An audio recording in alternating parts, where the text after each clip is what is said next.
Explosive and balanced. Two words that describe Bobcat football on the offensive end. Hi, everybody. I'm Russ Eisenstein. Rob Cornelius is alongside. 7 home games this year, so that field behind us going to see a lot of yards and a lot of points for the Bobcats in this upcoming season. When you talk about the offense, Rob, yeah, those are 2 good words to describe it. Yeah, balanced and explosive. We saw them both in the bowl game when Ohio finally got their health back, went to Louisiana and just whipped Monroe. You saw all the things you'd seen in weeks 1 through 7 of last season. This team could score on you in a million different ways. Yeah, the particulars, Ohio did average 445 yards of total offense and 31 points per game. It's the first time that we know of that Ohio has averaged over 400 yards of total O in back-to-back seasons. And we believe the first time that Ohio has had plus 200 yards on average running the football and throwing the football. And yeah, in Ohio, years ago in the Grove era would run for 400 or 500 yards a game, didn't have that balance. This Ohio team can hit you either way, and that's how they won all the games they did last season. Tyler Tettleton at the controls, he's got to make that choice. Yeah, Tyler Tettleton, 18 touchdowns last season, 4 interceptions. He can even have an even better season than he had last year if he stays all the way healthy. No, and he absolutely could. And those numbers are missing one regular season game back in September completely, and frankly just not being himself from about week 2 or 3 on through the middle of the season.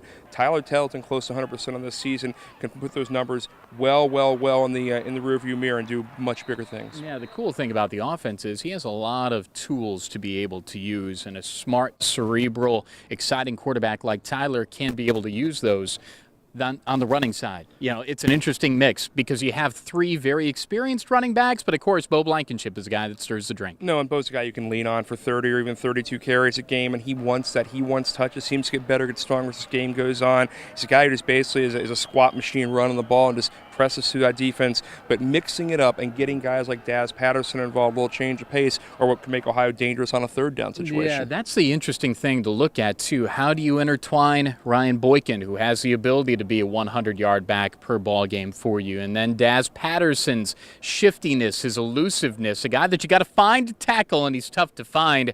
Yeah, that will be interesting to see how they balance all 3 of those guys. And you run him behind the line and returns at least 3 starters, but a lot of guys who played big-time starters minutes. And on the outside, Dante Foster has a chance to be really one of the great single-season guys in Ohio history. He could put up a big year. Yeah, the wide receiving core is very deep. Plus, you have Mario DeVell thrown into that mix, too. Of course, he was hurt in week 1 last year at Penn State. There are a lot of guys, Cochran and Waters and the rest, in addition to a guy, Dante Foster, who could break a couple of big records this year. No, quite a jumper, quite a leaper, a guy who's been on the other end of those post patterns, those fade patterns to the end zone. But he's a guy who athletically is the tippy top of this team and the tippy top of this league, and the 3rd of the Tri-Oklahoma captains. Yeah, our thoughts on the offense, you've heard them. How about the thoughts of 9th-year head coach Frank Solich? I think we have an opportunity to be an explosive football team on the offensive side of it. We do have playmakers. We're rebuilding the offensive line a little bit. I think we'll be very solid on the offensive side of it with excellent quarterback play, excellent running back play, outstanding receivers, and very good tight ends. So Ohio has won 36 ball games over the last 4 years. The offense has been really powerful. We think it could even be better this year. Yeah, could be better. A healthy Tyler Tettleton, the key to that. Darius Fick not bad behind him. But big picture, you're sitting in the golden era of Ohio football. We saw this at Media Day.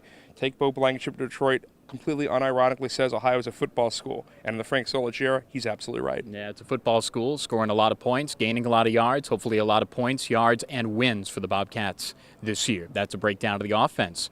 For the Bobcat TV crew and for Rob Cornelius, I'm Russ Eisenstein. This is Bobcat TV.